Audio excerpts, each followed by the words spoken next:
আমি শ্রী ভগবানের শ্রীচরণে আমার শতকোটি প্রণাম জানাই সংঘজননী গুরুমার শ্রীচরণে। ওম গুরুর ব্রহ্মা গুরুর বিষ্ণু গুরুর্দেব মহেশ্বরঃ গুরুরেব পরম ব্রহ্ম তস্मै শ্রী গুরবে নমঃ। অজ্ঞানতিমিরান্ধস্য জ্ঞানাঞ্জনশলাকয়া চক্ষুरुन्मिलितं येन তস্मै শ্রী গুরবে নমঃ।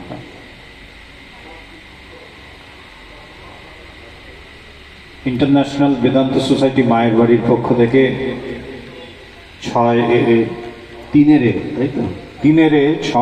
6 নম্বর খলিছাকোটা পল্লীর সমস্ত ভক্তদের আমি আন্তরিক অভিনন্দন ও কৃতজ্ঞতা জানাই যে আপনারা আমাদের এই সুন্দর সুযোগটা দিয়েছিলেন গতবারও এবং এবারও আপনারা আমাদের পেয়েছেন, তার জন্য ধন্যবাদ।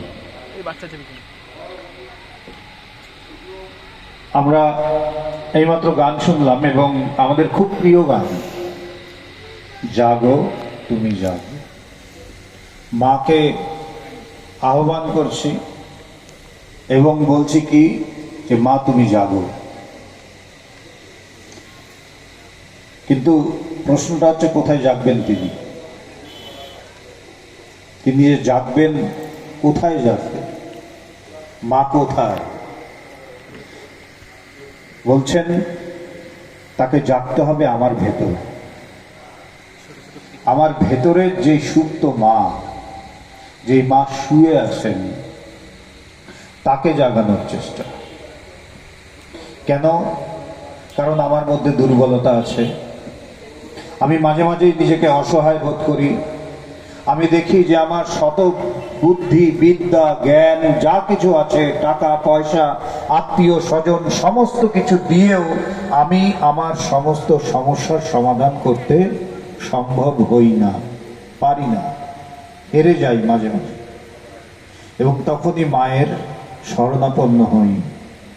যেমন আমরা জানি যে অসুরের কাছে দেবতারা পরাস্ত হচ্ছে বারবার এবং তখন গিয়ে তারা শরণাপন্ন হচ্ছেন যে একটা উপায় করতে হবে, অসুরকে দমন করতে হবে, মহিষাসুরকে বধ করতে হবে।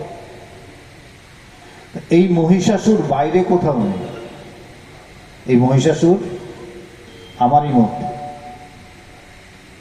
আমার মধ্যে যেই দুর্বলতা, আমার মধ্যে যে ঈর্ষা ঘৃণা ক্রোধ দেশ, এই সমস্ত কিছুই মহিষাসুর।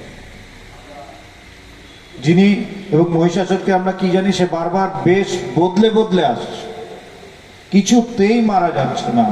আমাদের দুর্বলতাগুলো তাই, আমাদের যে মনের যে কুবৃত্তিগুলো সেগুলো ঠিক তেমন। কোনো সময় এক রূপে আসে, আবার এক সময় এক রূপে আসে। এবং যখন এইভাবে বারবার করতে করতে আমি পরাস্ত হই আমারই এই মনের কাছে, তখন আমাকে এক সময় গিয়ে বলতেই হয় যে মা আর পারছি না, এবার তুমি যাবে। যেমন বাচ্চা ছেলে নিজে যতক্ষণ কিছু করতে পারে মাকে ডাকে না, কিন্তু যখন দেখছে নিজে আর পারে না, তখন মা হয়তো খুব ক্লান্ত ঘুমিয়ে আছে দুপুর বেলায়, সে গিয়ে কিন্তু মাকে ডাকবে, ও মা ওঠো না, মা ওঠো। মা হয়তো বলছে দেখ বাবু আমি খুব ক্লান্ত, ও কিছুতেই শুনবে না। কেন? ওর কাজটা হচ্ছে না, ও পারছে না নিজে করতে, ও বারবার ডাকবে মা ওঠো না ওঠো। করতে করতে কতক্ষণ সে ডাকবে? যতক্ষণ মা না উঠে তার কাজটা করে দিচ্ছে। ঠিক সেইভাবেই আমাদেরও এই ডাক সেই মায়ের কাছে যে মা তুমি জাগো। কেন? আমি পারছি না।